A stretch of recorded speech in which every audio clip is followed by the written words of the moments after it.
નમસ્કાર દર્શક મિત્રો, હું છું રૂપલ લુણીચિયા. સંપૂર્ણ ન્યૂઝમાં આપનું સ્વાગત છે.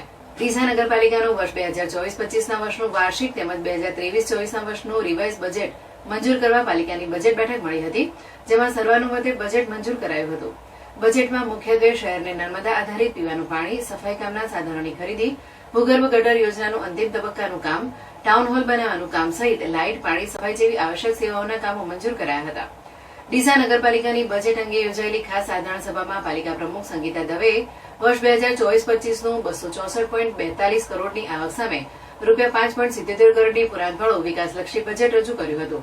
આ ઉપરાંત વર્ષ 2023-24ના વર્ષનું 29.83 કરોડની પુરાંતવાળું રિવાઇઝ બજેટ પણ રજૂ કરાતા સર્વાનુમતે મંજૂર કરાયા હતા. બજેટમાં મુખ્યત્વે શહેરને નર્મદા આધારિત પાણી મળી રહે તેનું આયોજન તથા સિટી બસ સેવા અને નગરવાટિકા બનાવવાની યોજના દર્શાવાઈ હતી. આ ઉપરાંત સફાઈ બાબતે સફાઈ કામના સાધનોની ખરીદી તેમજ સફાઈ કામગીરીમાં કોઈપણ એક વોર્ડની મોડેલ તરીકે નક્કી કરવાની જોગવાઈ ઉપરાંત શહેરમાં આવેલા સોસાયટીઓના રસ્તાની બંને બાજુ તેમજ કોમન પ્લોટમાં વૃક્ષારોપણ કરવાની તેમજ ડસ્ટબિન ખરીદી કરવાની જોગવાઈ પણ કરવામાં આવેલી છે. આ અંગે પાલિકા પ્રમુખ સંગીતા દવેએ જણાવ્યું હતું કે શહેરમાં મુખ્યત્વે ગટરના પાણીના નિકાલની જે સમસ્યા છે તે ભૂગર્ભ ગટરની આખરી તબક્કો ઝડપથી પૂર્ણ થતાં શહેરમાં ગટરના પાણીનો કાયમી નિકાલ આવી જશે. જ્યારે શહેરમાં સર્વાંગી વિકાસ યોજના, સ્વર્ણિમ જયંતિ મુખ્યમંત્રી વિકાસ યોજના અને અમૃતમ યોજના હેઠળ ઝીબ્રા ક્રોસિંગ તેમજ ટ્રાફિક સિગ્નલના કામોની પણ જોગવાઈ કરાઈ છે. શહેરમાં સુંદર ટાઉન હોલ પણ આગામી સમયમાં તૈયાર થઈ જશે.